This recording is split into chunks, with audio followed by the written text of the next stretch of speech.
നമ്മളെ തന്നെ സമർപ്പിക്കുക.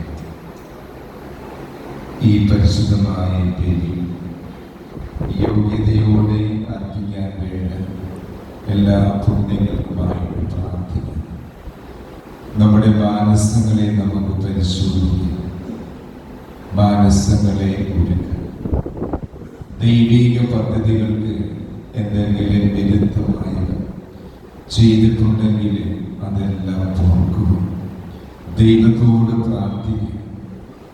ദൈവ ഇഷ്ടങ്ങൾക്കനുസരിച്ച് പ്രവർത്തിച്ചിട്ടുണ്ടെങ്കിൽ അവയ്ക്കെല്ലാം മാപ്പ് നൽകുക.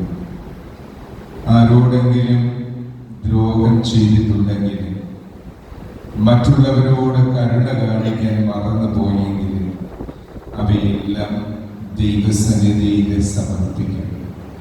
ദൈവത്തിനായിട്ട് പൂർണ്ണമായിട്ട് നമുക്ക് കൊടുക്കും.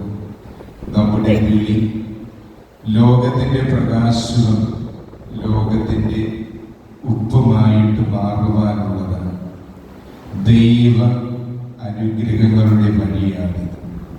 മനുഷ്യരെ അറിയുവാൻ, മനുഷ്യരെ സ്നേഹിക്കുവാൻ, മനുഷ്യന് നന്മ ചെയ്യുവാൻ നമ്മളെ ഒരുക്കണമേ എന്ന് പ്രാർത്ഥിക്കുന്നു. ദൈവസന്നിധിയിൽ നമ്മുടെ പ്രാർത്ഥനകൾ, ദൈവ ആവശ്യങ്ങളെ സമർപ്പിക്കാൻ, ദൈവം ചൊരിഞ്ഞ നന്മകളെ നന്ദിയോടെ ഓർക്കാം. ദൈവത്തിന് നന്ദി പറയാം.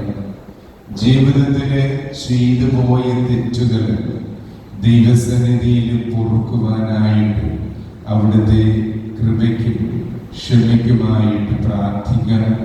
ദൈവകര